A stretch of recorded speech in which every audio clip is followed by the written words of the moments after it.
Well, hello, everybody. We are here coming from Loudon Hall at First Presbyterian Church. John Fullerton, Zach McGowan, Kenny Ellis are here, and this feels a little bit like something we do every week, which is the Armchair Preaching Podcast, but today is different, and we're coming to you different today because we want to talk a little bit about things that are happening in the world around us and our response here in this church around us. So, guys, let's just jump right into it. What's happening in the world? What brings us here today? Yeah, well, I think you'd have to be under a rock not to know that people are getting a little freaked out by a little something called COVID-19. Yep. One of my favorite places in the whole world, Disney World, closed down.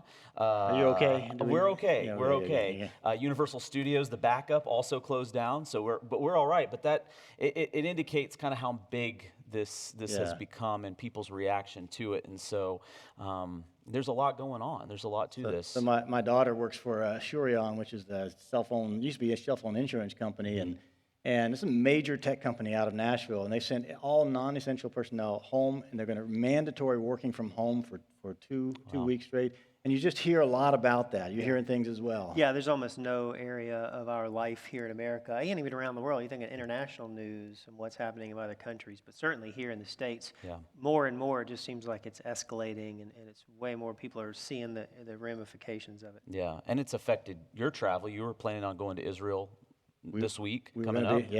And that's affected your travel. Postponed. And lots of things affected, and it's affected the church. I have friends who are pastors in Seattle, Washington area, and last week it really affected the Washington state area, and so the churches are definitely having to think through our response to this. And even around the Tampa Bay area, I'm on an several email lists of different churches, and we're all asking ourselves, where are you guys?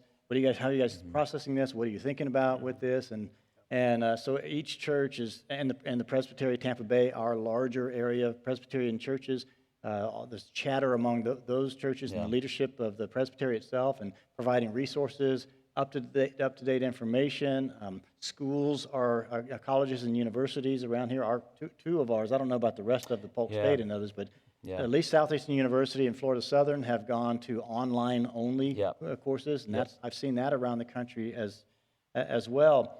But the funny thing is that with this, it feels, depending on who you are, sometimes it feels distant, like it's not really relevant to my life because I'm healthy, I'm not in that vulnerable stage, and sometimes it feels very, very personal. You guys seeing that too? Oh yeah, absolutely. I mean, we at times, we're relatively young. All of us around the table, relatively young, healthy individuals. Our families are young, relatively healthy, and so we think, well, that's something that's happening over there. But then you start to think about your friends that are dealing with it, other churches, people that colleagues that are dealing with it, and then you realize how important it actually is to think through that and pray through it. As a community and as individuals. Yeah, and whether you're dealing with it directly or not, people in the age ranges and categories of people who are most vulnerable and who are dealing with a very legitimate concern, whether that's the elderly.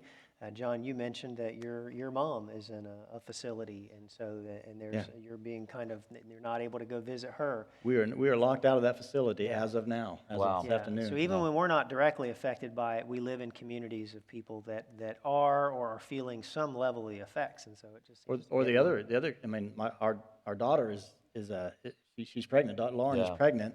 And she is also among the list of those who are vulnerable. So all of that is saying that this is real. There's so much of this that we're dealing with and there's so much of it that is out there, so much conversation that's going on.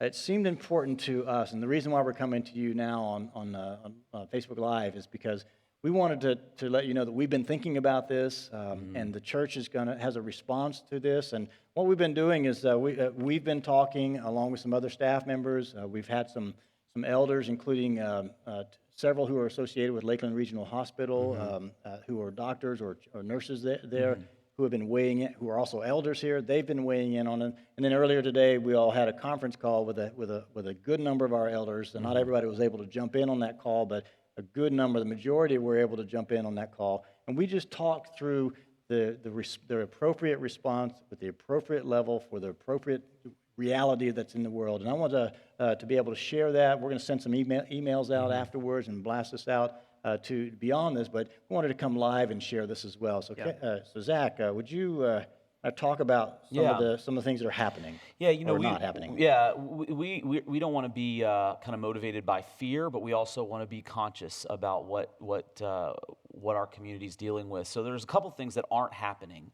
One is we had the Spring Art Festival that was going to be on the front lawn in partnership with the Lakeland Art Guild. That was going to happen tomorrow. That's no longer happening. That's been canceled. Also, next Friday, March the 20th, we were supposed to have a joint concert with Southeastern and Florida Southern. That also has been canceled. That's primarily because Florida Southern and Southeastern have gone into a no events policy sort of thing. So that's also been canceled. That said, we are going to have all of our weekend services joined together on Sunday. And so our 8:15 and our 2:30, 10:30 worship services, they're still going to happen, but there's going to be some modifications. And we talked about some modifications. We'd already kind of ceased doing what we call the passing of the peace. It's kind of a greeting time where people are encouraged to shake hands. We've already stopped that. We'd stopped that last week and modified that. That will not be going on. We'll continue to cease that. Also, we're going to not do Holy Communion so that people are not kind of coming in close contact with the same elements. So at our 8:15 service, where we normally have our weekly observance of the Lord's Supper, we're not going to do that at 8:15. We were scheduled to have the Lord's Supper, Holy Communion at our 10:30 Vine service. We're not going to do that. We're also not going to be collecting the offering in the usual way. Normally, at all of our services, we pass a plate around or we pass a basket around. There's a lot of cross contact. Instead, we're going to have receptacles at the exits of our rooms so people can drop their offering in as they go. A lot of this is just, we were talking about just the common sense just things common to sense do. Stuff. These are all places where people are coming in contact with one another or coming in contact with something that comes into contact with one another. So we've tried to eliminate those things out of the services just to err to the side of caution. We're also going to modify how we usually have kind of a hospitality portion in the Welcome Center. We're modifying that quite a bit, so the hygiene levels just stepped up a little bit. And as always, we have hand sanitizers everywhere, and we encourage people to wash their hands regularly, soap and water. My kids, we've gotten into their heads, do the ABCs as they wash their hands so they know that they've gotten full coverage. And also, too, we are encouraging people just to be really wise in their own decision-making process. If you're feeling sick, or if you're in, as we talked about, one of those high-risk categories and you don't feel comfortable, that's okay. We understand that, and we want you to feel like you can take the Sunday kind of gathering off of your schedule. But we do offer our live stream every single Sunday. So you can worship if you've got access to the internet. You can worship in a virtual space with our sermon from the classic service and the full vine service as well. So if you're kind of feeling leery about that, you can take that. Talk to us a little more about what Zach is saying right now. What are the decisions that each individual person should be thinking about right now when it comes to worship? Because we're not alone with this. We're checking in with other churches around the community, and most churches, because we haven't had any visibility as of this moment for the virus in Polk County, most churches that we're hearing from in the town have their services going on, so they're going to have their services. Yeah. But what's the individual? Well, I think so. I would just piggyback on some of what Zach just said. The first is just if you're experiencing any symptoms that are cold, flu-like, anything in that whole category, it's just safer to stay home. It's safer for you. It's safer for the people who are going to come to worship and may be affected. Likelihood that you have it may be very slim, but it doesn't matter. You would want to err on the side of caution. And of course, we're all going to be practicing the preventative things, washing hands and just being very mindful of germs and that sort of thing that are here. And you can stay connected with the live stream so that it's there. That's an option. And I think part of what I felt like I heard you saying was some people hopefully have a sense of devotion and commitment to be here. They feel like that's the way that they honor the Lord on Sundays. And so they might feel conflicted, like, oh, I just feel like that's dishonoring, or that's not full devotion. And that's just, we would want to disavow that mentality. If you're concerned, if you're anxious about it, once again, be at peace. There's no guilt. There should be no kind of expectation at all. Just enjoy the service online, be with your family, do what's best, be cautious, and err on the side of caution. That would be the other thing. And then I think lastly maybe would just be that if you are feeling, and we're gonna end our time talking a little bit more about what do we do with just anxiety and fear in general. But some people are experiencing anxiety and fear and concern at levels that are beginning to affect your mental state. And I would just say, find somebody to talk to. You've got pastors, you've got elders, you've got small group leaders and Sunday school teachers who I know all would love to just listen and be there to encourage you. We have Dr. Paul Suich, who's a psychologist on staff here with St. Andrew Ministry, who would be happy to talk to you and schedule some time to kind of walk you through how to deal with some of that fear and anxiety. But don't minimize that. If it feels like it's escalating and you need some help, then reach out to somebody for that help. Yeah. Let's wrap up by talking. You did say something about this, Kenny, just by talking about the kind of what this means overall, how we process this, how we think. As people of faith, we're thinking about this reality here. We're trying to be smart. We're trying not to be given to panic or anything like that. We're trying to make common sense decisions.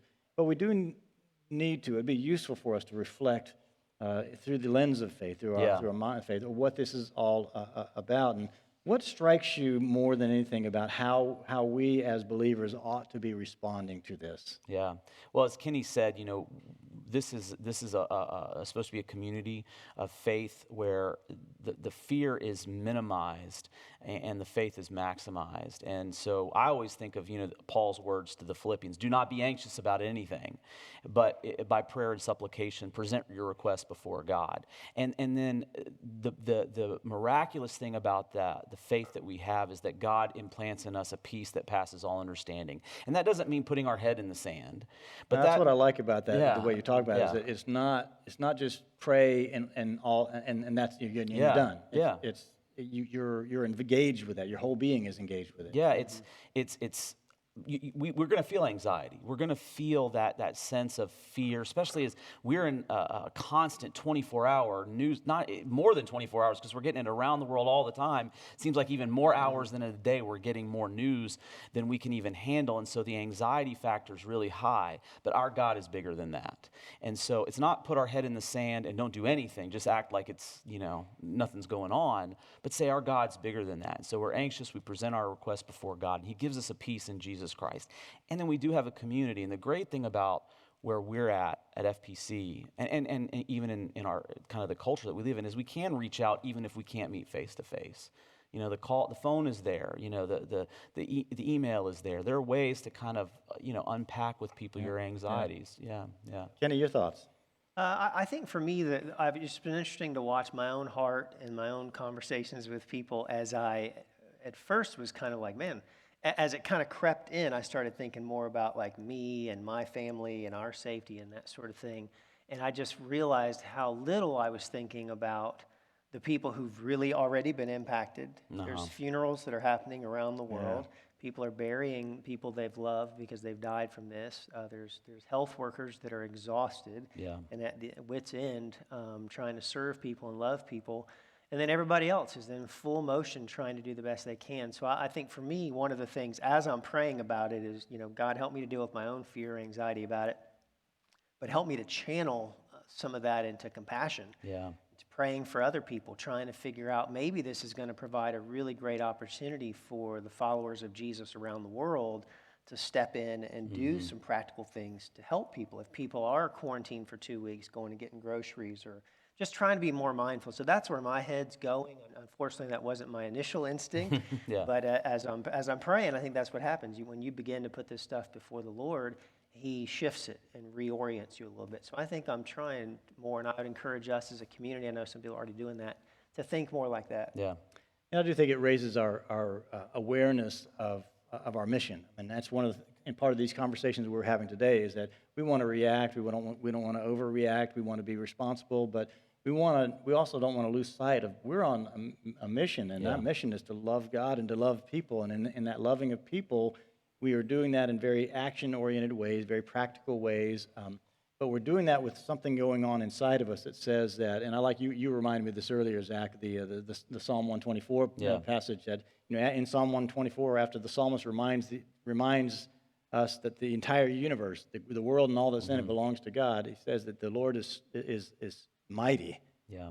That we remember that the Lord is mighty. I spoke with a group this morning and I used the words of Psalm 121, which begins, where does our help come from? Yeah. And the help comes from the Lord. He doesn't slumber. He doesn't sleep. He's not asleep at the wheel with this coronavirus. He knows exactly what's going on. We affirm, especially in our tradition, we lean hard on the fact that this God is sovereign and in full, absolute control of everything. This was not a surprise to him. Yeah. He's got plans and purposes he will work out through this. And I think our responsibility is to be aware of and trusting of that this great God is at work, even in the middle of that, even when there's hard things. It's not the first time that there's been hard things going on and people have suffered and people have died. In the middle of all that, we've always affirmed that God is good, God is strong, God is powerful, and God is at work. Yeah. Folks, that's really what we wanted to share with you today, that your church pastors are thinking about this. It's important to us that you are well, that we are responding faithfully. Your elders are feeling the same way and doing the same things. I'm really proud of them and how they've weighed in and spoken into this conversation as well. Be well, trust God, stay the course, keep the faith, and know that God is in control and will always be in control. Thanks so much for joining us. Thank you. And we'll talk to you soon.